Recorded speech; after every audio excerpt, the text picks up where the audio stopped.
দ্বিতীয় পরীক্ষা ছিল বিবি এবং নবজাতক সন্তানকে নিয়ে। আল্লাহ হুকুম করলেন, এই বিবি আর বাচ্চারে নিয়ে মরুভূমিতে রেখে আসো। মরুভূমিতে যেখানে ঘর নাই বাড়ি নাই, সেই জায়গায় বিবি এবং বাচ্চাকে রেখে যাওয়ার সময় তিনি বললেন, রব্বানা ইন্নী আসকানতু মিন যুররিয়াতি বিওয়াদিন গায়রি যী যারইন ইনদা বাইতিকাল মুহাররাম। হে আল্লাহ রাব্বুল আলামিন, আমি পানি এবং তরুলতাবিহীন এক মরুভূমির ভিতরে আমার বংশের একটি অংশকে এখানে রেখে গেলাম। তোমার ঘরের কাছে পুনর্বাসিত, আমি তাদের কাছে, এই ঘরের কাছে, সম্মানিত ঘরের কাছে রেখে গেলাম। পরীক্ষায় তিনি পাশ করলেন। হযরতে হাজরা প্রশ্ন করলেন, ইব্রাহিম, পানি নাই, খাবার নাই, মানুষ নাই, ঘর নাই, বাড়ি নাই, মরুভূমির ভিতরে আমাকে আমার বাচ্চারে ফেলে রেখে যাচ্ছ কেন? কোনো জবাব নাই। 2-3 প্রশ্ন করলেন। এরপরে তিনি আবার প্রশ্ন করলেন, বললেন, ইব্রাহিম, এটা কি আল্লাহর হুকুম নাকি? হযরত ইব্রাহিম আলাইহিস সালাম নিজের কলিজার টুকরা সন্তান আর বিবিকে রেখে যেতেছেন ভারাক্রান্ত মন নিয়ে। তিনি আকাশের দিকে আঙ্গুল উঁচু করে দেখালেন। হযরত হাজরা বুঝলেন ইনি তো আল্লাহর পয়গম্বর, আমার কোন অপরাধে এভাবে ফেলে যাওয়ার কথা নয়। তিনি বুঝলেন এটা আল্লাহর হুকুম। হযরতে হাজরা বললেন, ইব্রাহিম রে, নিশ্চিন্ত মনে বাড়ি ফিরে যাও, আমার মনে কোনো চিন্তা নাই, কোনো পেরেশানি আর এখন নাই। আল্লাহর হুকুমে যদি আমাকে এই মরুভূমির ভিতরে ফেলে যেয়ে থাকো, তাহলে আমি ওই আল্লাহর প্রতি এতটা ভরসা রাখি যে এই মরুভূমির ভিতরে জল পানি শূন্য, খাদ্য শূন্য জায়গায় আমি আমার বাচ্চাকে আল্লাহ রব্বুল আলামিন না খাওয়াইয়া মারবেন না। দ্বিতীয় পরীক্ষায় পাশ করল। 3 নম্বরে পরীক্ষা হলো, সন্তান বড় হয়ে গেছে, বুদ্ধি হয়েছে, দৌড়াতে পারে। আল্লাহ রাব্বুল আলামিন হুকুম করলেন, ছেলেকে জবাহ করো। কত বড় আগুনের পরীক্ষা! কোরআন শরীফ বলছে, হযরত ইব্রাহিম আলাইহিস সালাম নিজের ছেলেকে ডেকে নিয়ে বললেন, ইয়া বুনাইয়া ইন্নী আরা ফিল মানামি আন্নী আযবাহুক ফানজুর মাযা তারা। হে আমার কলিজার টুকরা সন্তান, আমি স্বপ্নে দেখেছি যেন আমি তোমাকে জবাহ করতেছি, তোমার রায় কি, তোমার মত কি, আমারে শোনাও। ছেলে পয়গম্বর, ছেলে তার জবাবে বললেন, ইয়া আবাতি ফাআল মা তু'মার সাতাজিদুনি ইনশাআল্লাহু বিনাস সাবিরিন। হে আমার আব্বাজান, আপনি যে ব্যাপারে স্বপ্নের ভিতরে আদিষ্ট হয়েছেন, আপনি তা কার্যকরী করুন। আমাকে এতটুকু অধৈর্যের মধ্যে পাবেন না, আমাকে ধৈর্যশীলদের মধ্যে পাবেন। আমারে আপনি আল্লাহর হুকুম পালন করেন। আল্লাহ পাক শোনাচ্ছেন, ফালাম্মা আসলামা ওয়া তাল্লাহু লিল জাবিন। পিতা পুত্র দুজনই রাজি হয়ে গেল। পিতা তার ছেলেকে কাঁধ করে গলার উপরে ছুরি ধরেছেন। আল্লাহ রাব্বুল আলামিন ইসমাইল জবাহ হোক, এটা আল্লাহ চান নাই, আল্লাহ চেয়েছেন পরীক্ষা করতে। পরীক্ষায় ইব্রাহিম পাশ হয়ে গেলেন। আল্লাহ পাক বলছেন, ওয়ানাদাইনাহু আইয়া ইব্রাহিম ক্বাদ সাদ্দাকতার রুইয়া ইন্না কাযালিকা নাজজিল মুহসিনিন। আমি ইব্রাহিমকে ডেকে বললাম, ইব্রাহিম, তুমি তোমার স্বপ্নকে বাস্তবে রূপ দিয়েছো, আর এভাবেই করি আমি মুহসিনিনদেরকে পুরস্কৃত করে থাকি। আল্লাহ পাক খুশি হলেন। আল্লাহ পাক বললেন, ইন্না হাযা লাবালাউল মুবিন। নিঃসন্দেহে এটি একটি বিরাট পরীক্ষা ছিল। ঠিক কি না? আল্লাহ নিজে বলছেন এটা একটি বিরাট পরীক্ষা, আযীম ইমতিহান। সে ইমতিহানে তিনি পাশ করলেন। পরীক্ষায় উত্তীর্ণ হওয়ার জন্য রব্বুল আলামিন পুরস্কার দিয়ে দিলেন। আল্লাহ পাক বললেন, সালামুন আলা ইব্রাহিম। পড়েন সবাই, সালামুন আলা ইব্রাহিম। ইব্রাহিমের প্রতি আল্লাহ পাক বললেন, ইব্রাহিমের প্রতি সালাম রইল। সুবহানাল্লাহি ওয়া বিহামদিহি। হযরত ঈসা আলাইহিস সালামকে খ্রিস্টানেরা তারা বলেছে, ওয়াকালাতিন নাসারাল মাসীহু ইবনুল্লাহ। মসিহ হচ্ছে কার ছেলে? নাউযুবিল্লাহ। বলেন সবাই, নাউযুবিল্লাহ। তাকে যখন আল্লাহর ছেলে বলা হলো, আল্লাহর পুত্র বলা হলো, রব্বুল আলামিন তার জবাবে বললেন, ইন হুয়া ইল্লা আবদুন আনআমনা আলাইহি, তিনি তো একজন বান্দা, তিনি আমার বান্দা ছাড়া আর কিছুই নন, আমি তার প্রতি অনুগ্রহ করেছি। বান্দা, আমার বান্দা। আল্লাহ পাকের বান্দা হওয়ার ব্যাপারে কোন মানুষের লজ্জা থাকার কথা নয়। এমনকি আল্লাহ পাক ঈসা আলাইহিস সালাম সম্পর্কে বলছেন, লা ইয়াস্তানকিফাল মাসীহু আইয়াকুনা আবদান লিল্লাহি ওয়ালাল মালাইকাতুল মুকাররাবুন। মসিহ আল্লাহর বান্দা, তাতে কখনো বিন্দুমাত্র লজ্জা তিনি পোষণ করেন নাই যে আমি আল্লাহর বান্দা, আল্লাহর গোলাম। এটা একটা কথা হইল? এরকম লজ্জা তিনি পোষণ করেন। এমনকি তার নিকটবর্তী ফেরেশতা যারা, তারাও আল্লাহর বান্দা গোলাম হওয়ার জন্য তাদের ভিতরে কোনো লজ্জা নাই। যারা নাকি আল্লাহর গোলাম, এই ব্যাপারে যাদের মধ্যে লজ্জার সৃষ্টি হয়, আল্লাহর গোলাম এটা কেমন কথা, বান্দা হওয়াটা কেমন কথা, যারা গোলামীকে অস্বীকার করে তাদের সম্পর্কে আল্লাহ পাক বলছেন, ওয়া মাইয়াস্তানকিফ আন ইবাদাতিহি ওয়া ইস্তাকবির ফাসায়াহশুরুহুম ইলাইহি জামিআ। কেউ যদি আল্লাহর বন্দেগী করার ব্যাপারে লজ্জা পোষণ করে, যদি লজ্জার কারণ মনে করে, অহংকার করে, গৌরব করে, তাহলে তারা পালাবে কোথায়, যাবে কোথায়? আমি কিয়ামতের দিন সবগুলিকে এক জায়গায় করে ফেলবো। সুতরাং আল্লাহ পাকের গোলামিতে আল্লাহ যে বান্দা বলে যখন ডাকেন, লজ্জার কোনো কারণ নাই। অহংকার যে করবে সে নিজেকে ধ্বংস করবে। আল্লাহ পাক সব নবীদেরকে নিজের বান্দা বলেছেন। নবীরা কি আল্লাহ পাকের বান্দা। হযরত ইউসুফ আলাইহিস সালাম সম্পর্কে আল্লাহ পাক বলছেন, কাযালিকা লিনাসরিফা আনহু আস-সুআ ওয়াল ফাহশা ইন্নাহু মিন ইবাদিনাল মুখলাসিন। এরূপই ঘটলো যাতে আমি ইউসুফ আলাইহিস সালামকে, আমার বান্দা, তাকে আমি নির্লজ্জতা ইত্যাদি থেকে আমি রক্ষা করেছি। নিশ্চয়ই হযরত ইউসুফ ছিল আল্লাহ পাকের বান্দা, আল্লাহ পাকের আব্দ।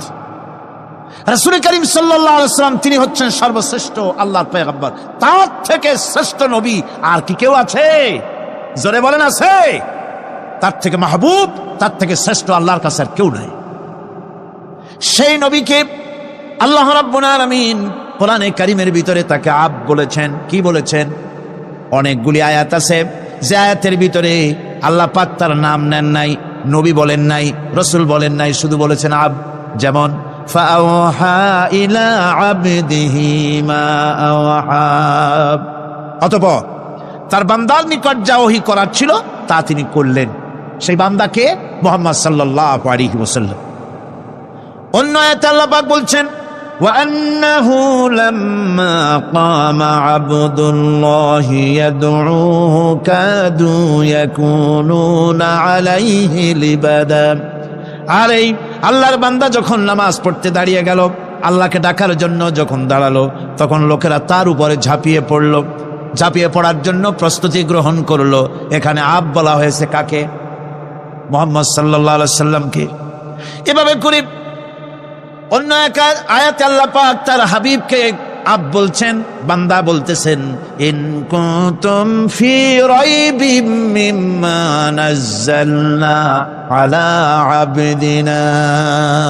আমার বান্দার উপরে যে কিতাব নাজিল করেছি তাতে যদি তোমাদের কোনো সন্দেহ হয়। এই যে আমার বান্দার উপরে, ওই বান্দাকে বলেন সবাই, মুহাম্মদ রাসূলুল্লাহ সাল্লাল্লাহু আলাইহি ওয়াসাল্লাম।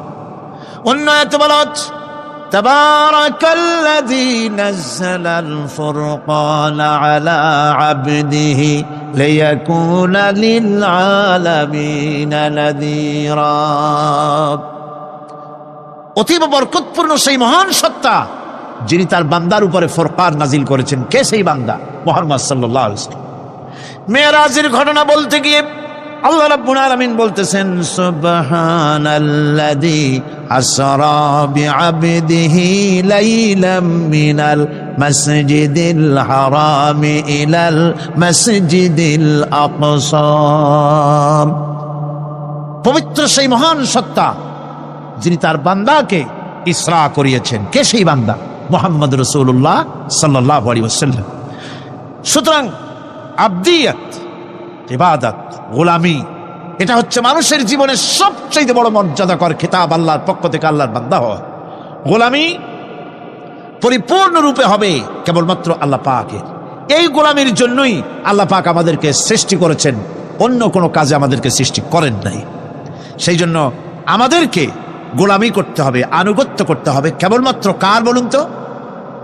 এই গোলামি যদি সঠিকভাবে করি, যদি বান্দারা যারা আল্লাহ পাকের বান্দা বলে গোলাম বলে নিজেদেরকে দাবি করে, যদি সঠিকভাবে ইবাদতটা করা যায়, তাহলে আল্লাহ তাদের জন্য কি ওয়াদা করেছেন শুনুন। দুনিয়ায় তাদেরকে আল্লাহ পুরস্কার দেবেন, আখেরাতেও দেবেন। এটা বন্ধ করে, দুনিয়া এবং আখেরাতে আল্লাহ পুরস্কার দেবেন।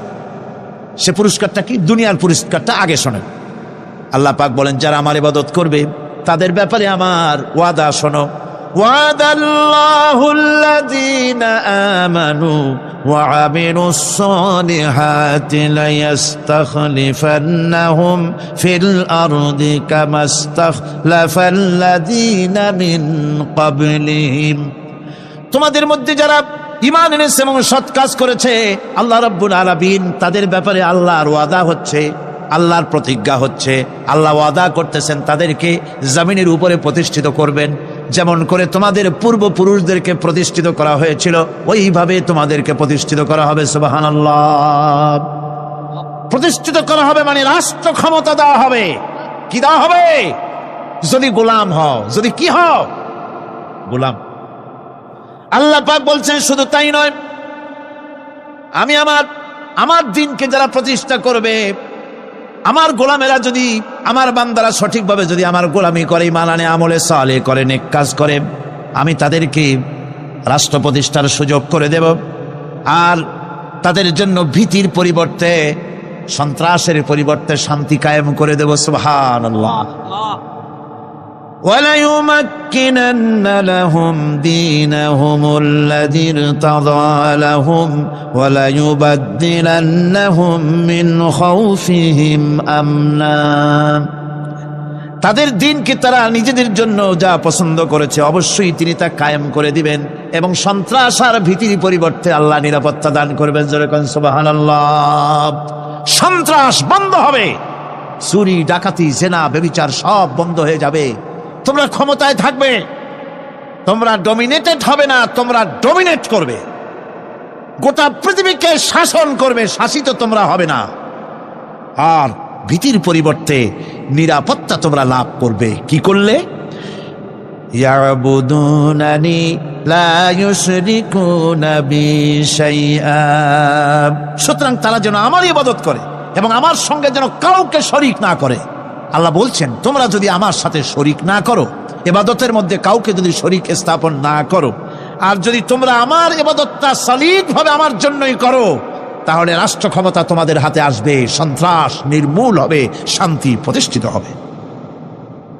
এই হচ্ছে দুনিয়ার পুরস্কার। এটা কিসের পুরস্কার? আর আখিরাতের পুরস্কারের কথা বলা হচ্ছে।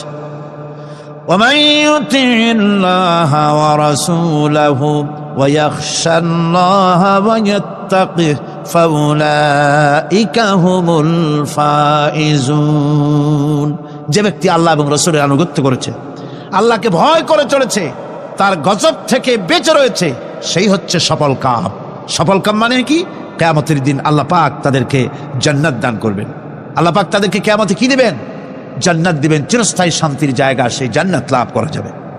আজ ইবাদতের এই যে গুরুত্বপূর্ণ ইবাদত, এই ইবাদতের ভুল অর্থ সমাজের ভিতরে ছড়িয়ে আছে। সাধারণ মানুষও ভুল করেছে, অসাধারণ মানুষেরাও ইবাদতের ভুল অর্থ করে ভুলের মধ্যে নিমজ্জিত আছে বিরাট সংখ্যক লোকেরা। সাধারণ মুসলমানেরা তারা যে ভুলটা করলো ইবাদতের অর্থ করতে গিয়ে, সেটা হলো এই, সাধারণ লোকেরা মনে করলো কয়েকটা অনুষ্ঠানের নাম হচ্ছে ইবাদত, নামাজ, রোজা, হজ, যাকাত, সাদকা, ফিতরা, এর নাম হলো ইবাদত। অনুষ্ঠান শেষে তারা নিজেদেরকে স্বাধীন মনে করলো। তারা আল্লাহ পাকের প্রত্যেকটি আইনের ধারাকে লঙ্ঘন করলো। বছরে একবার রোজা রেখে, বছরে 1 মাস রোজা রেখে মনে করলো ইবাদত শেষ। 5 ওয়াক্ত নামাজ পড়ে মনে করলো ইবাদত শেষ। আমি প্রশ্ন করি, 5 ওয়াক্ত নামাজের নামই যদি হয় ইবাদত, 5 ওয়াক্ত নামাজের নামই ইবাদত, এটাই যদি হয়, তাহলে 5 ওয়াক্ত নামাজ পড়তে সময় লাগে কত? উজু টুজু করে বড় জোর 1-1.5 ঘন্টা সময় লাগে 5 ওয়াক্ত নামাজ পড়তে। তো এর নাম যদি হয় ইবাদত, তার অর্থ কি দাঁড়াবে? অর্থ দাঁড়াবে আপনি 24 ঘন্টার ভিতরে 1 থেকে 1.5 ঘন্টার জন্য আল্লাহর গোলাম, বাকি 22 ঘন্টার জন্য শয়তানের গোলাম হতে কেউ রাজি আছেন? রোজার নামই যদি হয় শুধু ইবাদত, তাহলে তার অর্থ দাঁড়াবে বছরের ভিতরে 1টা মাসের জন্য আপনি আল্লাহর গোলাম, আর 11 মাসের জন্য শয়তানের গোলাম হতে কেউ রাজি আছেন? তাহলে বিষয়টা কি? বিষয়টা হচ্ছে নামাজ, রোজা, হজ, যাকাতি শুধুমাত্র ইবাদত নয়, আনুষ্ঠানিক ইবাদত তো বটেই, কম্পালসারি ইবাদত তো বটেই, কিন্তু শুধুমাত্র নামাজ, রোজা, হজ, যাকাত ইবাদত শুধুমাত্র নয়, এগুলি হচ্ছে ইবাদতের পার্ট, ইবাদতের অংশ। বরং জীবনের সব ক্ষেত্রে আল্লাহর হুকুমকে মানার নামই হচ্ছে, ভাইরা আমার, একদিকে নামাজ রোজা করছে, অন্যদিকে আল্লাহর আইনের প্রতিটি ধারাকে লঙ্ঘন করে চলছে, মিথ্যা ওয়াদা করে, মিথ্যা কথা বলে, সুদ খায়, ঘুষ খায়, জেনা করে, এরপরে অন্যের হক নষ্ট করে, প্রতিবেশীর হক নষ্ট করে, হারাম মাল খায়, হকদারের হক নষ্ট করে, প্রতিবেশীর হক নষ্ট করে, জিন্দা মুর্দা মানুষকে নিজের জন্য শক্তিধর বলে মনে করে, এক টুকরা রুটির জন্য অথবা এক ফোঁটা, এক ঘটি পানির জন্য কাফেরের কাছে হাত পেতে দাঁড়ায় থাকে। এই যদি অবস্থা হয়, এটাই যদি হয় ঈমান, আর এটার নামে যদি ইবাদত হয়, তাহলে এই পৃথিবীর মুসলমানের আজ লাঞ্ছিত কেন? আল্লাহর ওয়াদা কি মিথ্যা? নাউযুবিল্লাহি মিন যালিক। আমাদের ইবাদত যদি ঠিক হয়, যদি সত্যিকারের ইবাদত যদি আমরা করে থাকি, তাহলে ক্ষমতায় ইমানদারেরা নাই কেন? বিশ্বজুড়ে মুসলমানেরা লাঞ্ছিত কেন? তাহলে বুঝতে হবে ইবাদতের মধ্যে বিরাট গরমিল করে ফেলেছি, ঠিক কিনা? লক্ষ্য করুন, যেই লোকটা হজ করতেছে, উমরা করতেছে, নামাজ পড়তেছে, মসজিদ মাদ্রাসায় চান্দা দিতেছে, ওই লোকটি আবার ব্যাংকের থেকে সুদের টাকা নিয়ে ব্যবসা চালাইতেছে। ব্যবসা ঠিক রাখার জন্য, ইনকাম ট্যাক্স ফাঁকি দেওয়ার জন্য ব্যবসায়ীরা 2 ধরনের 3 ধরনের খাতা মেনটেন করছে। কথা ঠিক কিনা? মিথ্যা কথা বলছে, ঘুষ দিতেছে, বেশি করে বিদ্যুতের বিল যাতে না আসে সেজন্য যারা বিদ্যুৎ লাইনে আছে তাদেরকে পয়সা দিয়ে ম্যানেজ করতেছে, ঠিক কিনা? আমি পার্লামেন্টে বলেছি বিদ্যুৎ বাইরের থেকে আনতে হবে না, ঘুরে ঘুরে আবার বিদ্যুতের কথা আসলো। বিদ্যুৎ আনা লাগবে না, কারণ আমার দেশের চাহিদা হচ্ছে 2500 মেগাওয়াট, সেখানে 1800 মেগাওয়াট আমাদের আছে। আরেকদিকে 4টা বিদ্যুৎ প্রকল্প বন্ধ হয়ে আছে। ওই 4টি বন্ধ হওয়া প্রকল্প যদি চালু করা যায়, তাহলে 2900 মেগাওয়াট বিদ্যুৎ উৎপাদিত হতে পারে বলে বিশেষজ্ঞরা বলেছেন। তাহলে আমাদের উদ্বৃত্ত 400 মেগাওয়াট থেকে যাবে। এইটাকে বাইরের থেকে আনার কোনো দরকার নাই। বিদ্যুতের অপচয় বন্ধ করুন, বিদ্যুতের চুরি বন্ধ করেন। মিল কল কারখানা যাদের আছে, লক্ষ লক্ষ টাকা বিদ্যুৎ বিল হয়, কিন্তু লাইনম্যানদের সঙ্গে ম্যানেজ করে গভর্নমেন্টকে ফাঁকি দেওয়া হচ্ছে, ঠিক কিরকম? তোমার নামাজের দাম কি? তোমার হজের 7 পয়সা দাম নাই। তুমি রাষ্ট্রকে ফাঁকি দিয়েছ, তুমি জনগণকে ফাঁকি দিয়েছ, তুমি দেশের শত্রু। টেলিফোনের বিল হাজার হাজার টাকা, লাখ টাকার বেশি বিল হয়, লাইনম্যানের সঙ্গে ম্যানেজ করে 500, 700, 2000 টাকা দিয়ে সারিয়ে দেয়, ঠিক কিনা? এরা জাতির শত্রু, দেশের শত্রু। এদেরকে ফায়ারিং স্কোয়াডে নিয়ে ক্রাশ ফায়ার করে উড়ায় দেওয়া উচিত। এরা দেশের দুশ্মন। আজ সিস্টেম লসের নাম দিয়া বিদ্যুৎ চুরির আরেক ব্যবস্থা করা হয়েছে। সিস্টেম লস করে ওনারা নিজেরা, আর এর ভোগান্তি জনগণকে করতে হয়। কসাইয়ের মতো ছুরি দিয়া জবাও করে জনগণের কাছ থেকে সিস্টেম লসের চার্জ আদায় করা হয়। আমি পার্লামেন্টে বলেছি, মাননীয় স্পিকার, সিস্টেম লস এই নামটা উঠায় দেন, এই প্রথা বন্ধ করে দিন। বিদ্যুৎ ধার করা লাগবে না, আল্লাহ আমাদের দেশে যথেষ্ট দিছে, কোনো জিনিসের অভাব নাই। এখানে গ্যাস আছে, তেল আছে, বিদ্যুৎ আছে, পাট আছে, চা আছে, নাই কি? অন্তত 8.5 কোটি টাকার কাগজ গুদামের মধ্যে বন্দী হয়ে আছে। ভারতকে ক্ষতি করার জন্য সে দেশ থেকে কাগজ এনে খবরের কাগজ ছাপানো হচ্ছে, আর 8.5 কোটি টাকার কাগজ নষ্ট হয়ে যাচ্ছে আমার দেশের কাগজ। সুতরাং বলতেছিলাম একথাই বলতেছিলাম যে ঈমান আল্লাহর গোলাম হতে হলে ভুল করে বসেছি ইবাদতের অর্থ করতে, শুধু নামাজ রোজা হজ যাকাত, মাজারে কিছু চান্দা দেওয়া, আগরবাতি মোমবাতি চাদর একটা দিয়া, পীর সাহেবের 10,000 টাকা চান্দা দিয়া, মোছে তেল মাইখা দাঁত বাইর করে হাসেন। বেহেশতে তো গেছি, আর দেরি কত? বেহেশত তুমি যাবা, এত সহজ? দেশকে ফাঁকি দিয়েছ, জনগণকে ফাঁকি দিয়েছ, নিজের মেয়েকে ফাঁকি দিয়েছে, বিবাহের সময় টাকা পয়সা দিয়া বিবাহ টিবাহ করায় দিল, ব্যবসা ধানি সম্পত্তি বাড়ির সম্পত্তি সব ছেলেদেরকে দিয়ে দিল, মেয়েটারে ফাঁকি দিয়ে দিল, দেয় না এরকম? ফুপুকে ফাঁকি দিল, বোনকে ফাঁকি দিল, এরপরে মোনাজাত করে সবে বরাতে, আল্লাহ আমারে বেহেশত দিও। ফেরেশতারা কয় মর তুই আগে, বেহেশত তোরে কেমনে দেয় ভালো করে দেখায় দেব। বেটা তুই যাবি বেহেশতে? এত সোজা? ওটা মামু বাড়ির বারান্দা নাকি? এত সহজ নয়। সুতরাং সাধারণ মানুষ মারাত্মক ভুল করেছে এখানে। নামাজ রোজা হজ যাকাত ইবাদত, আর কিছু কি ইবাদত মনে করে নাই? আপনার চাকরি আপনার ইবাদত, চাকরিতে ফাঁকি দেওয়া যাবে না। আপনি সুস্থ মানুষ, মেডিকেল লিভ নিয়ে ওয়াজ মাহফিল অথবা কোনো ইজতেমায় যাওয়া যাবে না, কোনো চেল্লা দিতে যাওয়া যাবে না। মেডিকেল লিভ নিয়ে আপনি সুস্থ মানুষ, কেন আপনি মেডিকেল লিভ নিচ্ছেন? আপনি ফাঁকি দিতে পারবেন না। সরকারি চাকরি করেন, মিল কল কারখানায় চাকরি করেন, ফরজ নামাজ পড়েছেন ভালো কথা, সুন্নাত পড়েছেন ভালো কথা, নফল পড়বেন না। জোহরের নফল পড়া বাদ দিন। যদি আপনি চাকরিজীবী হন, চাকরি করেন, ওটাই ইবাদত। এর নাম ইসলাম। গভর্নমেন্ট যে বেতন দেয় সেই বেতনের উপরে সন্তুষ্ট থাকুন, ঘুষ খাইয়েন না। যদি বেশি বেতন লাগে গভর্নমেন্টের কাছে দাবি জানান যে আমাদের বেতন বাড়ায় দাও। ঘুষ খাবেন কেন? হারাম। জোরে কোন এটা কি? এই ঘুষের টাকা মাজারে দিয়া, পীরেরে দিয়া আল্লাহরে খুশি করবেন, এত সহজ না।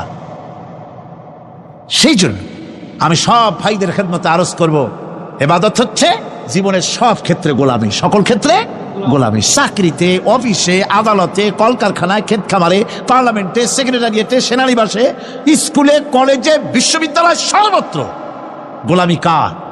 আল্লাহ পাকের। রিজকে হালাল করতে হবে, উপার্জনকে হালাল করতে হবে, সত্যিকারের আল্লাহর গোলাম হতে হবে। এক্ষেত্রে ইবাদতের অসাধারণ ব্যক্তি যারা, তারাও এক শ্রেণীর অসাধারণ ব্যক্তিরাও ভুল করে বসছেন। তারা যে ভুলটা করলেন ওটা হচ্ছে তারা তাসবিহ, জায়নামাজ, খানকাহ, হুজরাখানা এর ভেতরে বসে জিকির আজগার করাটাকেই জীবনের জন্য আল্লাহর ইবাদত মনে করে নিলেন। আল্লাহর বান্দারা যখন অনাচার ব্যভিচারে লিপ্ত, আল্লাহর আইনের পরিবর্তে যখন মানুষের তৈরি করা আইন চলছে, চেচনিয়া বসনিয়া যখন মানুষদেরকে জবাও করা হচ্ছে, বসনিয়ার মুসলমান সন্তানদেরকে যখন জবাও করা হয়, কাশ্মীরের স্বাধীনতাকামী মুসলমানদের অধিকার হরণের জন্য তাদের উপরে যখন বন্য হায়নার মতো, পশুর মতো যখন ভারতীয় শত্রু সৈন্যরা যখন হামলা চালায়, সোমালিয়ার মানুষগুলি যখন না খেয়ে তাদের পাঁজরার হাড়গুলি যখন বেরিয়ে যায়, তখনও যদি আপনি খানকার ভেতরে থেকে তসবিহ পড়েন আর তাহাজ্জুদের নামাজ পড়ে কপালে দাগ লাগান, এই অন্যায়ের বিরুদ্ধে যদি সোচ্চার না হন, আপনার এই তসবির কোনো দাম নাই। আপনাকে সোচ্চার হতে হবে, আপনাকে অন্যায়ের বিরুদ্ধে খাড়া হতে হবে। একদিকে তাহাজ্জুদের নামাজ তো পড়বেনই, জিকির তো করবেনই, কোনো সন্দেহ নাই। আর একদিকে সিংহের মতো অন্যায়ের বিরুদ্ধে গর্জে উঠতে হবে। তাতে যদি প্রয়োজন হয় মুজাদ্দেদ আল ফেসানির মতো কারারুদ্ধ হন না কেন, সেটাই কিসমত, সেটাই তাকদীর। হক কথা বলতে হবে। এই জন্য আমার বারবার মনে পড়ে আজকের এক শ্রেণীর লোক আমাদের দেশে এক শ্রেণীর লোক বাইরের থেকেও আসে, বিদেশ থেকেও আসে, নামের আগে আওলাদে রসুল লাগান। ফেদায়ে রসুল, মুজাহিদে মিল্লাত, আওলাদে রসুল। আজীব, তুমি আওলাদে রসুল যদি হবে, তাহলে তুমি যে দেশের মানুষ সেই দেশে মুসলমানদের যখন জবাব করা হয়, পার্লামেন্টে কথা বলে বেরিয়ে আসো না কেন? তোমার জেল হয় না কেন? কংগ্রেসের সেন্ট্রাল বডির সদস্য হয়ে আওলাদ রাসূল লাগাইয়া বাংলাদেশের রাজনীতিতে নাক গলাতে দেওয়া হবে না। এরা কংগ্রেসের পা চাটা গোলাম। এদেরকে চিনতে হবে, যারা আমার দেশে এসে মুসলমানদের মধ্যে বিভেদ সৃষ্টি করতে চায়। আমার মুসলমান ভাইয়েরা, সুতরাং আজকে আমাদেরকে বুঝতে হবে, নামের আগের 14 হাত লম্বা বিশেষণ দেখে ভুললে চলবে না। কথা মনে থাকবে, এরা কংগ্রেসের গোলাম। বাবরি মসজিদ যখন ভেঙে ফেলা হলো, তখন তো কোন আওলাদের রাসূলের নাম তো শুনি নেই। তখন তো নামটা শুনছি ওই বুখারী বেটার, বাপের বেটা ইমাম বুখারী। তিনি বলেছেন, আমি ভারতের দিল্লির জুমা মসজিদের ইমাম শুধু নই, আমি ভারতের 18 কোটি মুসলমানের ইমাম। বাবরি মসজিদকে গড়ে দিতে হবে। কোরআন শরীফের বিরুদ্ধে যখন কলকাতা হাইকোর্টে কেস করা হয়েছিল কোরআনকে ব্যান করার জন্য, সেদিন তো কোনো আওলাদ রাসূলের নাম শুনি নাই। সেদিন তো ওই বুখারী বেটাই বলেছেন, ভারতের হাইকোর্ট থেকে কোন জাজ, কোন বিচারক যদি কোরআন শরীফ ব্যান করা হলে বলে এই কথাটি উচ্চারণ করে, তাহলে আমি তাকে পায়ের তলে পাড়িয়ে ধরে বাম হাত দিয়ে তার জিহ্বাটা টেনে ছিঁড়ে ফেলে দেব।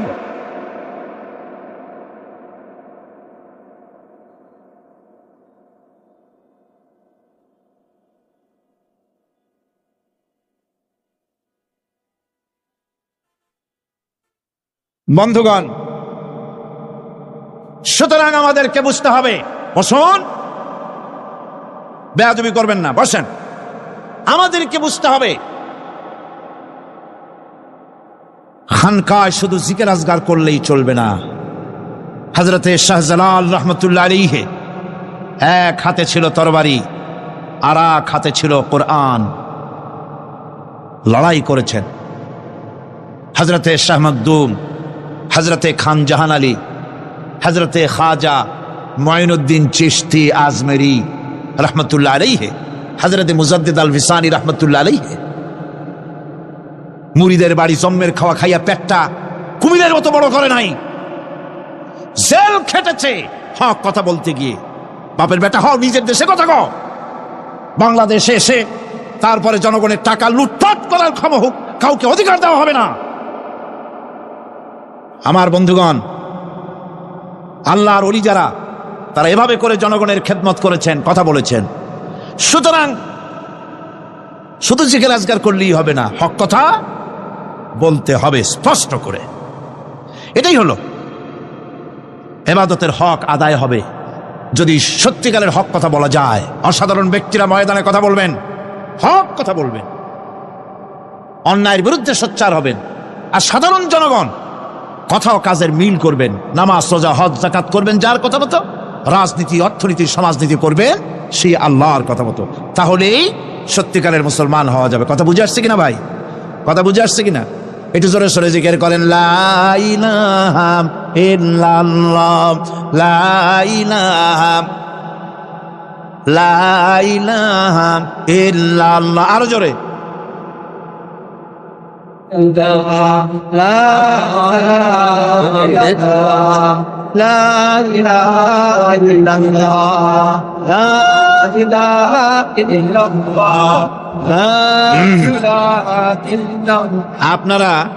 আপনারা যদি মাথা উঠাইয়া দেখতে থাকেন তো কি দেখবেন? মানুষের মাথা আর টুপি ছাড়া তো কিছুই দেখা যাবে না। কাজী ওঠা বসা না করে আজকে এক পবিত্র রাত আমরা আল্লাহর কাছে দোয়া করব। আলোচনার আমি এগিয়ে যাচ্ছি। ইবাদত আমাদেরকে বুঝতে হবে। ইবাদত যদি না বুঝি তাহলে মুসলমান বলে দাবি করারও কোনো মূল্য নাই। মানব জন্ম বৃথা। কারণ হচ্ছে আল্লাহ রাব্বুল আলামিন বলেছেন, মা খালাকতুল জিন্না ওয়াল ইনসা ইল্লা লিয়াবুদুন। মানুষ আর জিন জাতিকে আমি সৃষ্টি করেছি আমার গোলামির জন্য। কার গোলামি? ওই গোলামির পূর্ণাঙ্গ নমুনা যদি জানতে চাই, পূর্ণাঙ্গ নমুনা দৃষ্টান্ত লাগবে। কাকে অনুসরণ করব?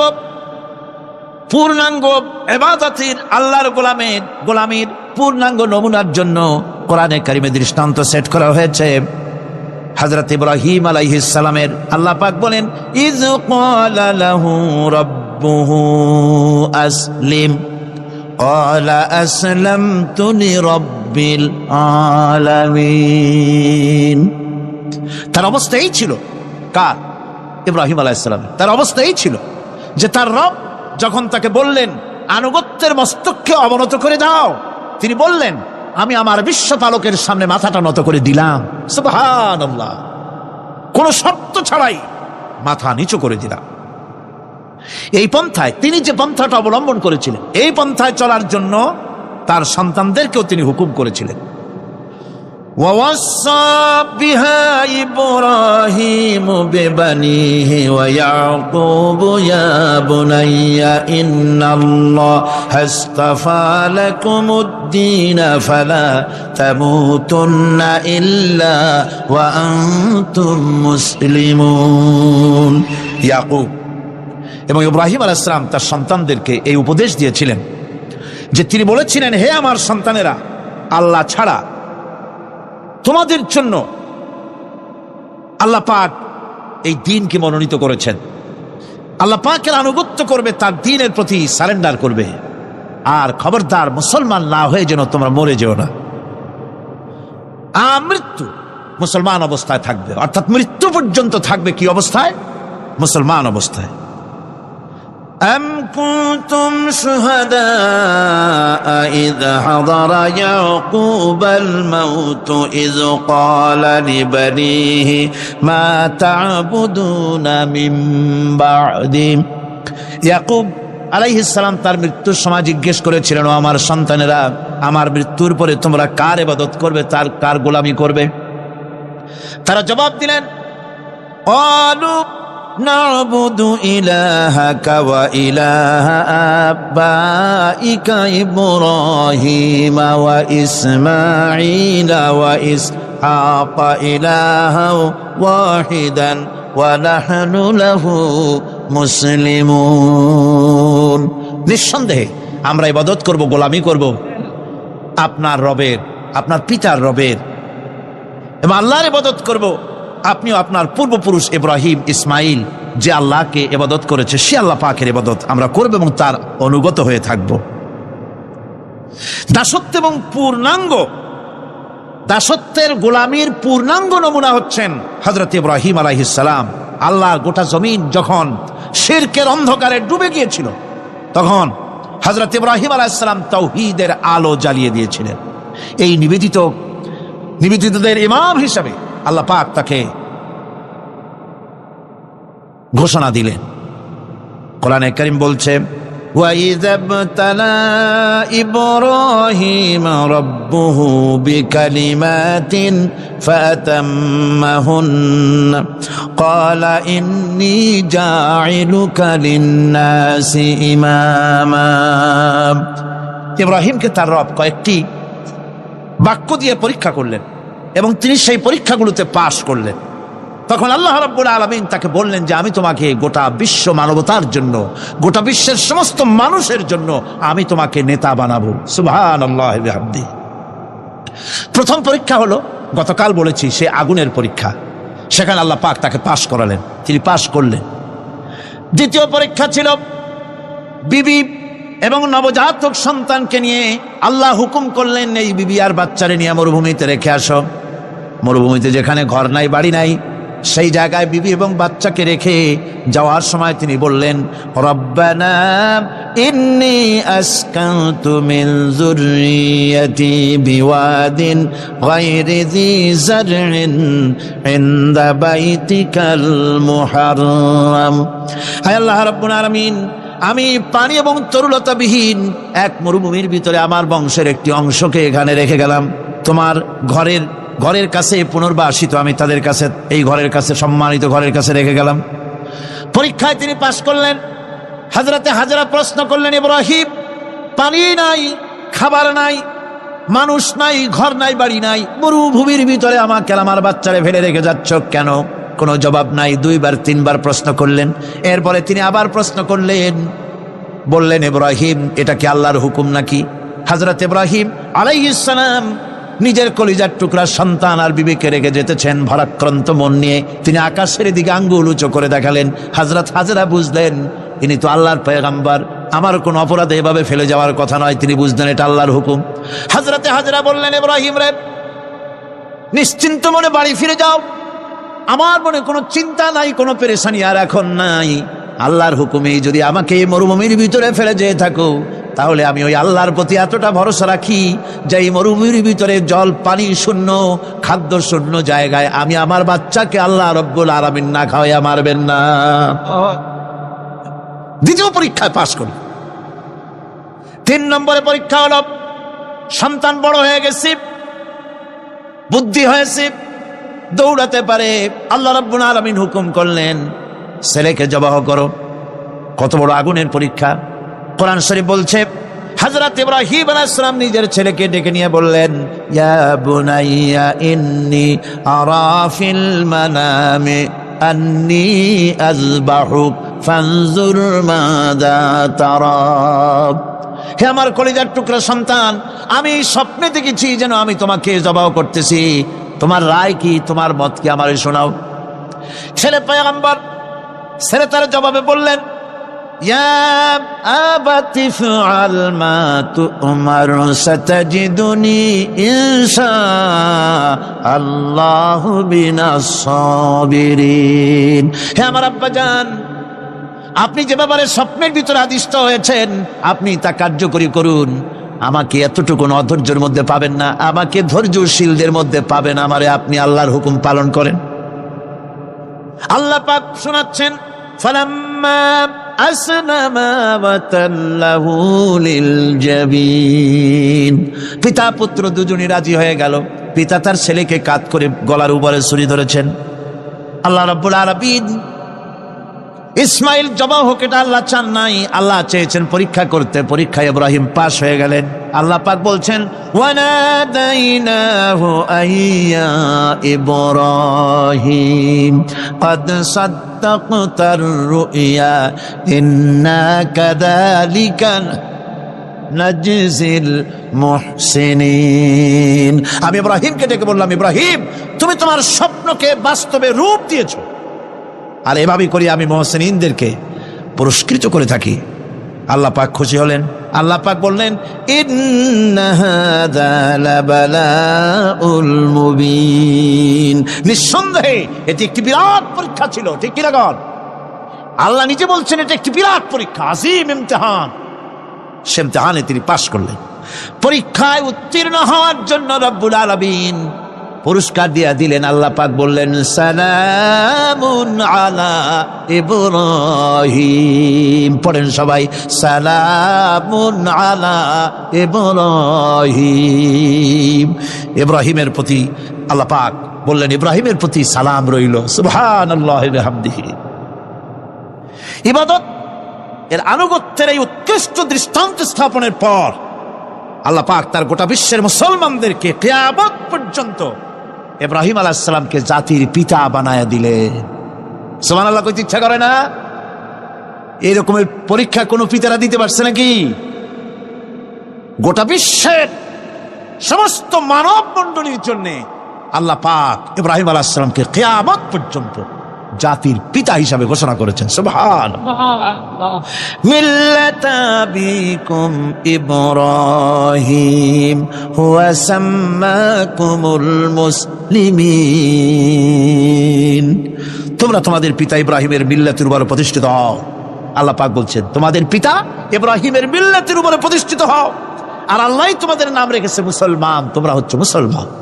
আমাদের পরিচয়, ওই যে পরিচয়ের কথা আগে হয়ে গেছে, আমাদের পরিচয় আমরা মুসলমান। আমাদের পরিচয় কি? মুসলমান। এটা প্রথম পরিচয়। ইবাদতের পূর্ণাঙ্গ মাপকাঠি হিসেবে আল্লাহ পাক হযরত ইব্রাহিম আলাইহিস সালামকে দুনিয়াবাসীর সামনে পেশ করেছেন। কোরআন বলছে, ইহুদি এবং খ্রিস্টানেরা মুসলমানদেরকে বিভ্রান্ত করতে চায়। তারা বলে, ওয়াকালু কুনু হুদান আও নাসারা واهتدوا قل بل ملة إبراهيم حنيفا وما كان من المشركين। ইহুদিরা বলে ইহুদি হও তবেই তোমরা সঠিক পথ পাবা, খ্রিস্টানের বলে খ্রিস্টান হও তবেই তোমরা সঠিক পথ প্রাপ্ত হবে। আল্লাহ পাক বলছেন এদের সকলকে বলে দাও বরং তোমরা সব পরিত্যাগ করে মিল্লাতে ইব্রাহিমের ভিতরে শামিল হয়ে যাও। এটাই মুক্তির পথ, এটাই নাজাতের পথ, এটাই আল্লাহর পথ। সুবহানাল্লাহি ওয়া বিহামদিহি। এমনকি রাসূল করিম সাল্লাল্লাহু আলাইহি ওয়াসাল্লামকে আল্লাহ পাক বলেছেন আনিত্তাবি' মিল্লাতা ইব্রাহিম হানিফা, চারদিক থেকে মুখ ফিরিয়ে এনে মিল্লাতে ইব্রাহিমের ভিতরে শামিল হয়ে যাও, তারই অনুসরণ করো। রাসূল করিম সাল্লাল্লাহু আলাইহি ওয়াসাল্লাম ইবাদত বা আনুগত্যের সর্বোৎকৃষ্ট নমুনা হওয়ার কারণে ইব্রাহিম আলাইহিস সালাম সম্পর্কে হুজুর বলেছেন ইন্না ইব্রাহিমা খায়রুল বারিয়া, রাওয়াহু মুসলিম। হুজুর সাল্লাল্লাহু আলাইহি ওয়াসাল্লাম বলেছেন ইব্রাহিম হচ্ছেন জগতের সর্বোত্তম ব্যক্তি। সুবহানাল্লাহ। সুতরাং আমাদেরকে ইবাদতের নমুনা হিসেবে ইব্রাহিম আলাইহিস সালামকেও মানদণ্ড হিসেবে দেখতে হবে যে কিভাবে তিনি সারেন্ডার করেছিলেন আল্লাহ পাকের দরবারে। এখন আমি আপনাদের সামনে বলতে চাই মানুষের জীবনে সবচাইতে বড় দুটি চাহিদা আছে, একটা হচ্ছে খাদ্য আর একটা হচ্ছে নিরাপত্তা। একটা খাদ্য আর একটা কি নিরাপত্তা। পেট ভরে খাইতে চাই আর চোর ডাকাতের উপদ্রব থেকে নিরাপত্তা পেতে চায়। আইন শৃঙ্খলা পরিস্থিতির উপরে যখন পার্লামেন্টে আলোচনা হচ্ছিল আমি তখন বলেছি মাননীয় স্পিকার, আমার দেশের সাধারণ ভোটারদের বড় কোনো আশা আকাঙ্ক্ষা নাই। তারা কোনোদিন বলে না যে আমাদের গুলশানে বাড়ি দিতে হবে, সকলে আমাদেরকে মঙ্গল গ্রহে অফিস বানায় দিতে হবে, বাসেরও গাড়ি দিতে হবে, এগুলি তারা দাবি করে না। যারা ভোট দেয়, কষ্ট করে, মিছিল করে, এই সাধারণ জনগণের দাবি হচ্ছে মিনিমাম দাবি, খুবই কম। তাদের দাবি হলো মোটা সুতার কাপড় চাই ইজ্জত ঢাকার জন্য, পেট ভরে খেতে চাই, পোলাও কোরমা বিরিয়ানির দরকার নাই, আর আশ্রয়ের জন্য ছোট্ট একটু ঘর চাই, চোর ডাকাতের উপদ্রব থেকে নিরাপত্তা চাই। কথা ঠিক কিনা? আমি বললাম স্পিকার সাহেব, আজ পর্যন্ত যতগুলি গভর্নমেন্ট এসেছে বাংলাদেশে, প্রত্যেকটি গভর্নমেন্ট আমার দেশের জনগণের এই ন্যূনতম দাবি, এই আশা পূরণ করতে ব্যর্থতার পরিচয় দিয়েছে। কেউ পারে নাই। যারাই গেছে তারাই তাদের নিজেদের আখের গোছাবার চেষ্টা করেছেন। সব নিজেকে নিয়ে ব্যস্ত, নিজের লোকদের নিয়ে ব্যস্ত, জনগণ নিয়ে চিন্তা নাই। সুতরাং মানুষের চাহিদা হচ্ছে খাদ্য আর নিরাপত্তা। আমরা কি খাদ্য আর নিরাপত্তা সত্যি কি চাই? চাই। খাদ্য যদি চাই ক্ষুধার সময়, নিরাপত্তা যদি চাই ভীতির সময়, আল্লাহ রাব্বুল আলামিন বলেন কোন গভর্নমেন্ট দিতে পারবে না, দুনিয়ায় কেউ দিতে পারে নাই, পারবেও না। ক্ষুধার সময় যদি খাদ্য চাও, ভীতির সময় যদি নিরাপত্তা লাভ করতে চাও, তাহলে ফালইয়াবুদু রাব্ব হাযাল বাইত, এই ঘরের মালিকের ইবাদত কর। কোন ঘর? কাবা ঘর। বলেন কোন ঘর? কাবা ঘর। কাবা শরীফের মালিকের ইবাদত কর। তাহলে কি হবে? আল্লাযী আত'আমাহুম মিন জু'in ওয়া আমানাহুম মিন খাউফ, এই ঘরের মালিকের ইবাদত যদি করো তাহলে ক্ষুধার সময় তিনি তোমাদেরকে খেতে দিবেন, আর ভীতির সময় তিনি তোমাদের নিরাপত্তা দান করবেন। এ ওয়াদা কার? চিল্লায় বলেন ওয়াদা কার? আল্লাহ পাকের ওয়াদা বিশ্বাস হলো না, এমনই পোড়া কপালের মুসলমান। নির্বাচন যখন আসলো, সলিমউদ্দিন সাহেব আসতেন মঞ্চের উপরে, পরিচয় করানো হচ্ছে। এত আপনারা যার বক্তৃতা শোনার জন্য দ্বিপ্রহরের রৌদ্রে কষ্ট করতেছিলেন, এখন সেই সংগ্রামী জননায়ক, বিপ্লবী সন্তান, তিনি এখন আপনাদের সামনে বক্তব্য রাখবেন। উনি দাঁড়ায় বললেন, ভাইয়ার আমার, বোনের আমার, আমি এবার বোতল মার্কা বাক্স নিয়ে দাঁড়াইছি, আমারে সকলে মিলে ভোট দেন। এবার যদি ক্ষমতায় যেতে পারি, না খাইয়া কেউ মরবেন না, কিন্তু কি খাইয়া মরবে তাও কয় না। মানুষেরা এই কথাগুলি বিশ্বাস করলার সমানে ভোট দিল। হায় রে কপাল! আল্লাহ বললেন আমার ইবাদত কর, আমার গোলামি কর জীবনের সব জায়গায়, তাহলে ক্ষুধার সময় খাইতে পারবি, আর ভীতির সময় নিরাপত্তা পাবি, আল্লাহর কথাটা বিশ্বাস হইল না। এই নামাজ পড়ার মুসলমানের দাম আছে, কোন দাম আছে? এ রোজাকার দাম আছে, এ মুসলমান দাবি করার দাম আছে। আল্লাহ রাব্বুল আলামিন তিনি পরিষ্কার করে বলছেন, এই ঘরের মালিকের ইবাদত করো, তিনি ক্ষুধার সময় খেতে দিবেন, আর তিনি তোমাদেরকে ভীতির সময় নিরাপত্তা দান করবেন। চাউলের অভাব হবে না, পাটের অভাব হবে না, খাদ্যের অভাব হবে না, কারণ দুটি জিনিস যদি তোমরা করতে পারো খাবারের অভাব হবে না। ওয়ালাউ আন্না আহলাল কুরা আমানু ওয়াত্তাকাউ লাফাতাহনা আলাইহিম বারাকাতিম মিনাস সামাই ওয়াল আরদ। দেশের লোকেরা, জনপদের লোকেরা যদি দুইটা কাজ করে, এক নম্বরে হলো আমার উপরে ঈমান আনবে, দুই নম্বরে হলো আমাকে ভয় করার নীতি অবলম্বন করে যদি চলে, তাহলে ওই দেশের মানুষের জন্য আকাশ আর জমিনের সব বরকতের দরজা আমি আল্লাহ খুলে দেব। আল্লাহর ওয়াদা। আল্লাহ পাকের নিকট মানুষের সবচাইতে বড় দাবি কি? আল্লাহর কাছে মানুষের সবচাইতে বড় দাবি কি করতে পারেন? আল্লাহ পাকের কাছে মানুষের শ্রেষ্ঠ দাবিটা আল্লাহ নিজেই শিখাই দিয়েছেন। আমার কাছে দাবি কর, ইহদিনাস সিরাতাল মুস্তাকিম। আয় আল্লাহ, একটা সোজা, একটা সরল রাস্তা আমারে দাও, একটা সহজ পথ আমারে দাও।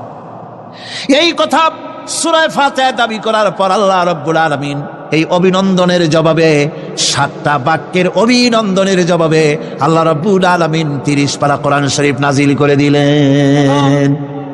সূরা ফাতিহার এই সওয়ালের জবাবে আল্লাহ পাক বললেন, ওয়া আনি'বুদুনি হাযা সিরাতুম মুস্তাকিম। সোজা রাস্তা চাও, আমার গোলামি করো, ইবাদত করো। সব জায়গায় ইবাদত, গোলামি করাই লাগবে। আমার কাছে সোজা রাস্তা চাও, সোজা রাস্তা হলো আমার গোলামি করা। কার গোলামি? বেহেশতে যেতে চান? আমি আস্তে গেলাম বলে আপনারাও আস্তে জবাব দিলেন। বেহেশতে যেতে চান? সুবহানাল্লাহ। এমন কোন মানুষ আছে নাকি যে বেহেশতে যেতে চায় না? মদ খোর যাইতে চায়। সবাই, আমরা সবাই বেহেশতের আশা করি, ঠিক কিনা? আল্লাহ রাব্বুল আলামিন বলেন, বেহেশতে যদি যেতে চাও তাহলেও ইবাদত করা লাগবে, ইবাদত ছাড়া জান্নাতে যাওয়া যাবে না। ফাদখুলি ফি ইবাদি ওয়াদখুলি জান্নাতি। সর্বপ্রথম আমার বান্দার মধ্যে দাখিল হয়ে যা, আমার গোলামির মধ্যে দাখিল হওয়া, আমার গোলাম হয়, এরপরে আমার জান্নাতে চলে যা। আগে গোলাম হবি, তারপরে কোথায় যাবি? জান্নাতে যাবে। আগে গোলাম হ, আগে গোলামির খাতায় নাম লেখা, আগে সত্যিকারের আমার বান্দা হ, গোলাম, এরপরে জান্নাতে যাওয়া যাবে। জান্নাতে যাইয়া আল্লাহর সাথে কি দেখা করতে চাই? আল্লাহর সাথে দেখা করতে চাই। আল্লাহ রাব্বুল আলামিন বলেন, ফামান কানা ইয়ারজু লিকা রাব্বিহি ফালইআমাল আমালান সালিহান ওয়া লা ইউশরিক বিইবাদাতি রাব্বিহি আহাদা। তোমাদের মধ্যে যদি কেউ আল্লাহর সঙ্গে, তার রবের সঙ্গে যদি কেউ দেখা করতে চায়, তাহলে সে যেন ভালো ভালো কাজ করে, নেক কাজ করে, আর তোমার রবের সাথে অর্থাৎ আল্লাহ রাব্বুল আলামিনের সাথে ইবাদতের মধ্যে যেন কাউকে শরীক না করে। শিরক যদি না করো, খাঁটি গোলাম, খাঁটি বান্দায় যদি পরিণত হতে পারো, কিয়ামতের দিন আল্লাহ রাব্বুল আলামিনের সঙ্গে দিদার নসিব হয়ে যাবে। এই গোলামি করব কতদিন? কতদিন গোলামি করব? এই প্রশ্নের জবাবে আল্লাহ রাব্বুল আলামিন কোরআনে কারীমের মধ্যে জবাব দিয়ে দিয়েছেন, ওয়া'বুদ রাব্বাকা হাত্তা ইয়াতিয়াকাল ইয়াকিন। মৃত্যু পর্যন্ত, যতক্ষণ না নাক দিয়ে শেষ প্রশ্বাসটি, নিঃশ্বাসটি বেরিয়ে যাচ্ছে, ততক্ষণ পর্যন্ত আনুগত্য, গোলামি সব হবে কার? জোরে চিল্লায় এখন কার? এই গোলামি জীবনের সব ক্ষেত্রে করতে পারলে আমরা মুসলমান, আর করতে না পারলে মুসলমান নামে মুনাফিক। না পারলে কি? মুনাফিক। বন্ধুগণ, ইয়াকা না'বুদু পর্যন্ত বলে ওয়া ইয়াকা নাস্তাইনের কথাটা শোনাচ্ছি। সূরা ফাতিহার ভিতরে আমরা পড়ি, পড়েন আমার সাথে, ইয়াকা না'বুদু ওয়া ইয়াকা নাস্তাইন। আয় আল্লাহ একমাত্র তোমার গোলামি করি আর একমাত্র তোমার কাছে সাহায্য চাই, তুমি ছাড়া কারো কাছে সাহায্য? এটা কি ঠিক? এটা কি আমাদের মনের কথা, ইমানের কথা? আল্লাহ করুন, আল্লাহ করুন, বলি আমিন। হাদিস শরীফে বলা হয়েছে, ইজা সাআলতা ফাসআলিল্লাহ ওয়া ইজা ইসতাআনতা ফাসতাইন বিল্লাহ। কিছু চাইতে হলে আল্লাহর কাছে চাও, কিছু বলতে হলে, ভিক্ষা করতে হলে আল্লাহর কাছেই ভিক্ষা করো। কার কাছে ভিক্ষা করবেন? আল্লাহর কাছে বলুন। আমার বন্ধুগণ, আমি আমার ঈমান থেকে কথা বলি, আমি আমার ঈমান থেকে কথা বলি। কোরআন এবং হাদিস পড়ে যতটুকু আল্লাহ বোঝার তৌফিক দিয়েছেন সেই কথাগুলি পেশ করার জন্য চেষ্টা করি। বন্ধুগণ, এদিক ওদিক কোনো দিকে না ঘুরে মসজিদে যান, মসজিদে গিয়ে নামাজ পড়েন আর আল্লাহর কাছে হাত পেতে আল্লাহরে বলেন। সেজদা গিয়া যখন রব্বুল আলামিনের দরবারে কিছু চাইবেন, হুজুরের কাছে জিজ্ঞেস করা হয়েছে, হুজুর বান্দা কখন আল্লাহর নিকটবর্তী হয়ে যায়? আল্লাহর নবী বলেছেন, বান্দা যখন সেজদা দেয় তখন বান্দা একেবারে আল্লাহ পাকের কাছে চলে যায়। আল্লাহর কাছে চান যা দরকার, ছেলে নাই, মেয়ে নাই, বউ নাই, অথবা চাকরি নাই, প্রমোশন চাই, ব্যবসায় উন্নতি চাই, যা দরকার কাকে বলবেন? মনটাকে পরিষ্কার করুন, আজকে মনটাকে সাফ করুন, সমস্ত দুর্বলতা থেকে মনকে উঠায় আনো, বিশ্বাস করুন যা চাওয়া যা বলা সবটা আল্লাহর কাছে। কার কাছে? আমি তার গোলাম। আমি কার গোলাম? আল্লাহ ছাড়া কারো কাছে আমার অভিযোগ তুলবো না, সবটা বলবো আল্লাহর কাছে। বলে দেখেন, বলে দেখেন আল্লাহ পাক কিভাবে আপনাকে সাহায্য করেন। সুবহানাল্লাহ। ভাইরা আমার, আল্লাহ রাব্বুল আলামিন রাসূল করিম সাল্লাল্লাহু আলাইহি ওয়াসাল্লামকে বলেছেন, ফাইদা ফারাগতা ফানসাব ওয়া ইলা রাব্বিকা ফারগাব। যখন তুমি খালি হাত হয়ে যাবে, দাঁড়িয়ে যাবে এবং তোমার রবের কাছে মিনতি জানাবে, কিছু যখন থাকবে না, তোমার রবের কাছে দাঁড়ায় যাও আর তার কাছে মিনতি জানাও, তোমাকে আল্লাহ ভরপুর করে দিবেন। ভান্ডের কোনো অভাব নাই। আমাদের ভান্ড হচ্ছে যত দেব তত কমবে, আর আল্লাহর ভান্ড যত দেয় তত সমান সমান থাকে, মোটেই কমে না, মোটেই কমে না। সুতরাং দয়াল বাবা, বাবাজান, কেবলাজান বাবা কি যে কবে আর কি করবে দিশা করতে পারে না। গান বাজনা, তারপরে গোসল শরীফ, কি জানি হাবিজাবি শরীফ, কোন শেষ নাই, বেদাত দিয়ে ভরে গেছে। এগুলি বিশ্বাস করবেন না, বেদাত খারাফা, এর সাথে মুসলমানের কোনো সম্পর্ক নাই। গাছ বাজনার সাথে মুসলমানের কোনো সম্পর্ক। হাতে কতগুলো ঢোল নিয়ে তারপরে মাজারের কাছে গিয়ে ঢোল বাজায়, কবরের কাছে, মাথায় কতগুলো চুল, দাঁতে ময়লা, মোজগুলা ঠোঁট দুইটা ঢাইকিয়া দাড়ির কাছে এসে পড়ছে। হায় হায় রে, এই রকমের মোষ আমি মাঝে মধ্যে চিন্তা করি যে দই খায় কেমনে এরা। গাঁজা মদ খাইয়া এগুলো মাজার মধ্যে গিয়ে পড়ে থাকে, আর কি জানি আছে ওইটারে ঘষে এলো আর বলে মদিনা যাব কেমনে, মদিনা যাব কেমন। তুই মদিনা যাবি কেমনে? মদ খেয়ে গাঁজা খেয়ে তুই যাবি মদিনা? একটা কথা হইল? তোর নাপাক কদম আল্লাহ পাকের আরদে মুকাদ্দাসে উঠতে পারে না। বদকার, জিনাকার, শারাবি, কাবাবি, আল্লাহ পাকের নাফরমান। কতগুলা শালু কাপড় গায়ে দিয়া মাথায় কতগুলা চুল রাখিয়া তারপরে গ্রামের নামে শরীফ। আশ্চর্য কথা, এই গ্রামের নাম শরীফ, ওই গ্রামের নামের মাথায় গিয়া শরীফ। শরীফ তো মক্কা শরীফ, মদিনা শরীফ, কোরআন শরীফ, হাদিস শরীফ। আর শরীফের দরকার নাই। শরীফের জাত মারছে গ্রামে গ্রামে শরীফ লাগাইয়া। কর্ণফুলী শরীফ, চন্দ্রকোনা শরীফ। আশ্চর্য কথা। শরীফ শব্দের একটা ইজ্জত থাকা উচিত, ঠিক কিনা কন? আপনাদেরকে সতর্ক হতে হবে। আনুগত্য এবং গোলামি সকল ব্যাপারে আল্লাহ পাকের করতে হবে। চাইতে হবে কার কাছে? আল্লাহর কাছে। আমার এই কথা আপনাদের মনে আছে কিনা জানি না। সম্রাট শাহজাহানের সময় এক ফকির, এক ভিক্ষুক ভিক্ষা করে বেড়াতো। 70-80 বছর বয়স হয়ে গিয়েছে। এক লোক বলছে, সারা জীবন তো তোমার ছোটবেলা থেকে ভিক্ষা করতে দেখলাম। সে বলল, মানুষের দেয় তো 2 পয়সা, 1 পয়সা, ভিক্ষা ছাড়া করবোটা কি? লোকটি বলল, তোমার একটা পরামর্শ দেই। একদিন সম্রাটের কাছে গিয়ে যে দেখো, একবারে যা দেবে খাইয়া কুলাইতে পারবে না। সম্রাট শাহজাহান কোথায় আছে এখন? দেখো গিয়া মসজিদে আছে। লোকটি মসজিদের বাইরে গিয়ে দেখে সম্রাট একা হাত তুলে বসে আছে, চোখ থেকে পানি পড়তেছে দরদর করে, দাড়ি ভিজে জামায় পড়তেছে, বহুক্ষণ দাঁড়িয়ে আছে।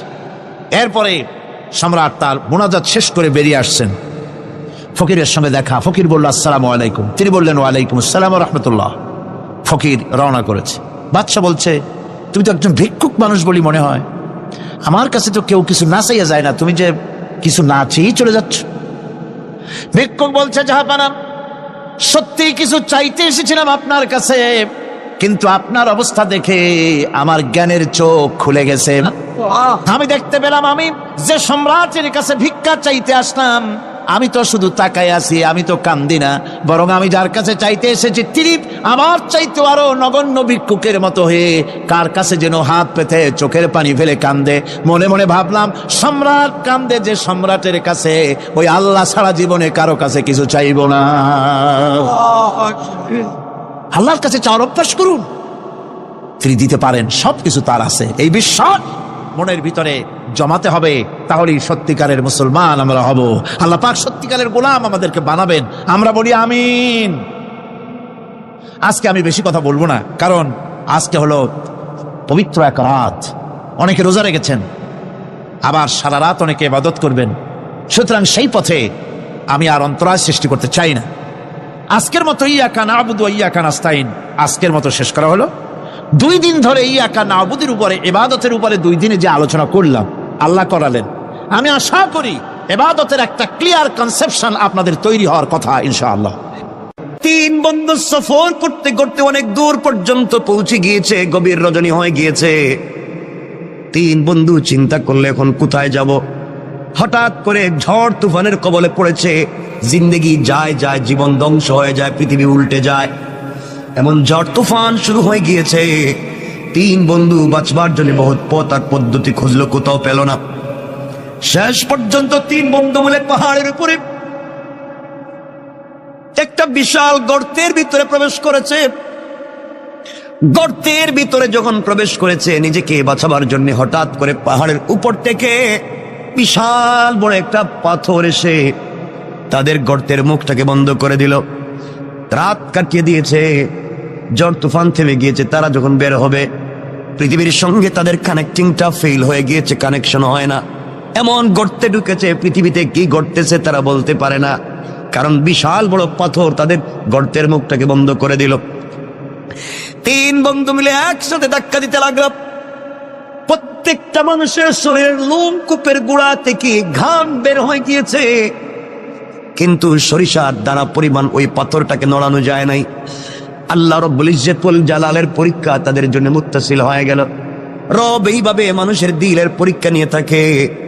আমার বন্ধুগণ 3 জন মিলে পরামর্শ করলো, আর বাঁচা যাবে না। দীর্ঘক্ষণ চলে গেল, মরে যাবার মতো উপক্রম, পানিও নাই, খাবারও নাই, দম বন্ধ হয়ে যায়, অক্সিজেন নাই। 3 বন্ধু মিলে চোখের পানি ছেড়ে কান্না করে গভীর রজনীতে সেজদায় পড়ে গর্তের ভিতরে আল্লাহকে ডাক দিয়ে বলেছে, আল্লাহ, জিন্দেগিতে অপরাধের শেষ নাই, এমন কোন অপরাধ করি নাই যা তোমার কাছে জানা নাই। রব, সব তো আমরা করছি, কিন্তু বিপদে পড়ে দেখছি এখন তো আমার সন্তানও আমাকে বাঁচাতে পারবে না, স্ত্রী, মা, বাবা, আত্মীয় স্বজন কেউ বাঁচাতে পারবে না। এই গর্তের ভিতরে আমাদের খবর পৃথিবীর কোনো মানুষ জানে না, একমাত্র তুমি ছাড়া। আল্লাহ, এমন বিপদে পড়েছি, একমাত্র তুমি পারো আমাদেরকে বাঁচাতে, কিন্তু কোন মুখে তোমার কাছে হাত উঠাবো আর দোয়া করবো? আল্লাহ, জীবনে যে এমন কোনো গুনাহ নাই যে গুনাহ করি নাই, জিন্দেগিতে এমন কোনো খারাপ কাজ নাই যা আমরা করি নাই, কি বলে তোমার কাছে হাত উঠাবো? তুমি যদি বলো আমি তোদেরকে চিনি না। রব, এই অপমান থেকে, কবর থেকে, গর্ত থেকে কে বাঁচাবে? 3 জন মিলে পরামর্শ করে সিদ্ধান্ত নিয়েছে, আমাদের জিন্দেগিতে যদি এমন একটা কাজ থাকে রে, যেই কাজটা একমাত্র আল্লাহর সন্তুষ্ট করবার জন্য করছিলাম, পৃথিবীর কোন মানুষকে দেখাবার জন্য করি নাই, এমন যদি কারো জীবনে একটা মাত্র কাজ থাকে, কয়টা? সবাই বলা লাগবে কয়টা? এমনকি আমাদের জিন্দেগিতে যদি একটা মাত্র ভালো কাজ থাকে, যেটা একমাত্র রবকে সন্তুষ্ট করবার জন্য করেছি, আজকে ওই কাজের ওসিলা নিয়ে রবের কাছে চাইব। রব তো বলেছে সরিষার দানা পরিমাণ ভালো কাজ করলেও তিনি কল্যাণ দেন, উপকার দেন, ফিডব্যাক দেন। আজকে একটু দেখি না, আমরা তো গুনাহ করছি কিন্তু কোন জিন্দেগিতে ভালো কাজ আসেনি। 3 বন্ধুর এক বন্ধু বলছে, বাইরে আমার জীবনে একটা ভালো কাজ আছে। এই বলে ওই বন্ধু সিজদায় পড়ে চোখের পানি চলে কান্না করে ডাক দিয়া বলেছে, আল্লাহ,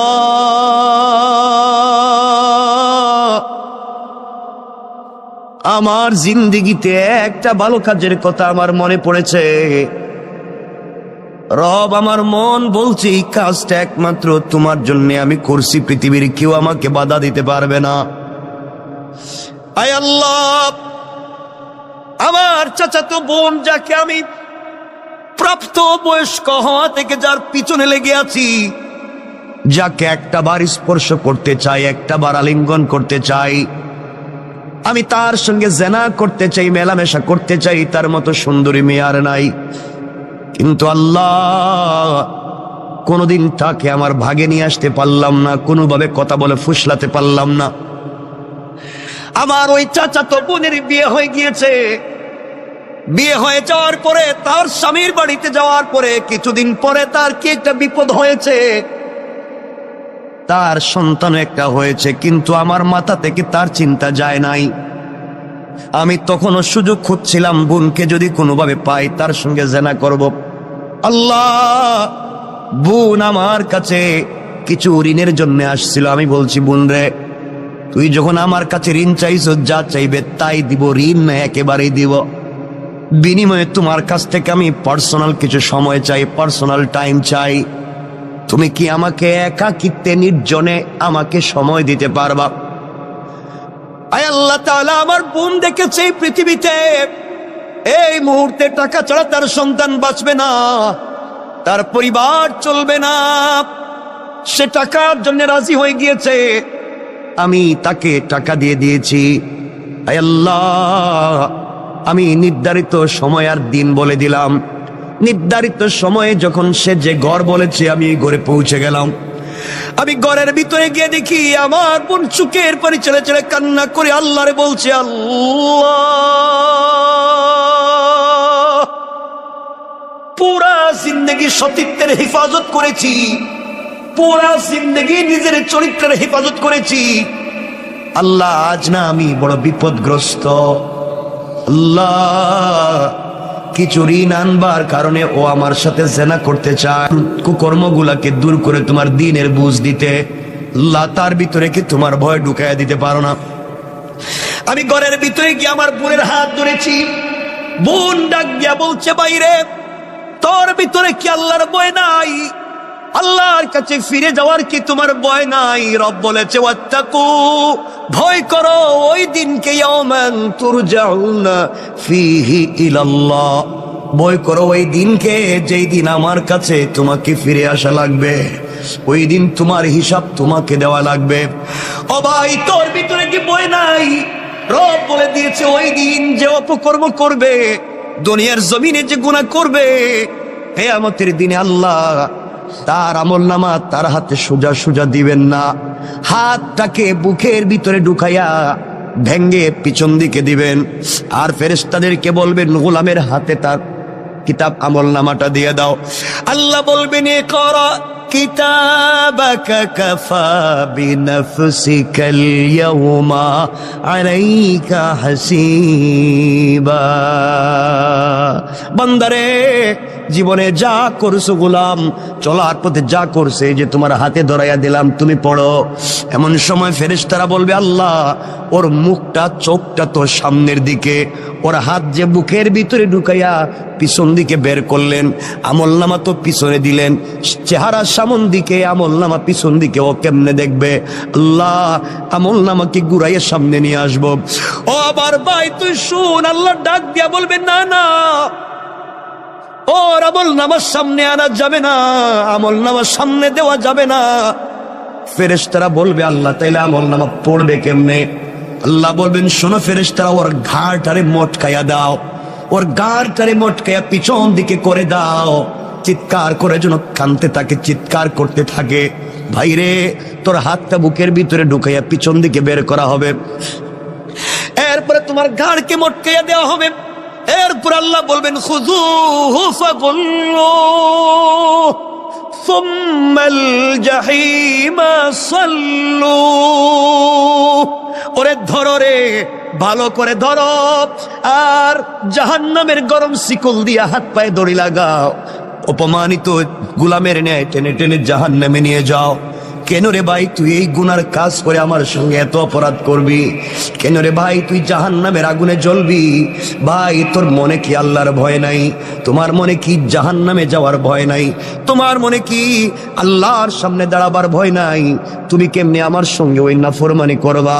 আয় আল্লাহ, আমি তো গিয়েছিলাম জেনা করতে, যাকে আমার জীবন যৌবন দিয়ে স্বপ্নে দেখি, যাকে আমি স্বপ্নে লালন করি, পুরা জিন্দগি থেকে যাক থেকে একটা মিনিট পেতে চাই, পুরা জিন্দগি ভর যাকে নিয়ে স্বপ্ন দেখছি, আমার ওই বোনকে আমার হাতের মুঠোয় পাইছি, শুধু তার হাত স্পর্শ করছি, আমি শুধু তার হাত ধরছি। ওই সময় বোন আমাকে এই ওয়াজ শোনাইয়া দিছে। আল্লাহ, ওই দিন একাকিত্বে নির্জনে পৃথিবীর কোনো মানুষ নাই, একমাত্র আমার বোন আর আমি ছাড়া। ওই দিন আমি তো গিয়েছিলাম খারাপ কাজ করতে, কিন্তু বোনের 1 মিনিটের বক্তব্য শুনে তোমার ভয়ের কথা আমার ভিতরে ঢুকে গিয়েছিল। আমি আমার বোনের হাত ছেড়ে দিয়া ঘর থেকে বের হয়ে তোমাকে চিৎকার করে বলেছিলাম, আল্লাহ তোমাকে ভয় পাইছি, বোনের কথায় হাত ছেড়ে দিয়েছি, আর জেনা করব না, এই বলে ঘর থেকে বের হয়েছিলাম, আর জিন্দগিতে বোনের দিকে চোখ তুলে তাকাই নাই। আল্লাহ তাআলা, ওই দিন তো কোনো পুলিশ ছিল না, র্যাব ছিল না, border guard, CID, DIB, NSI, DGFI কেউ ছিল না, একমাত্র তোমার কথা শুনে তোমার ভয় আমার দিলে ঢুকে গিয়েছিল। তুমি বলেছো ওয়াত্তাকু ইয়াওমান তুরজাউনা ফীহি ইলাল্লাহ, আমার কাছে তো ফিরে আসা লাগবে। ওই যে ভয় ঢুকে গিয়েছিল, ভয়ের কারণে আমি হাত ছেড়ে দিয়েছি। আল্লাহ, ওই দিনের কাজটা যদি একমাত্র তোমার ভয়ে, তোমার ভালোবাসায় হয়ে থাকে, আজকের মতো বিপদ থেকে বাঁচাইয়া দাও। ওই গোলাম দোয়া করতে দেরি হয়েছে, ওই গর্তের উপর থেকে পাথরটা 3 ভাগের 1 ভাগ অটোমেটিক সরে গিয়েছে।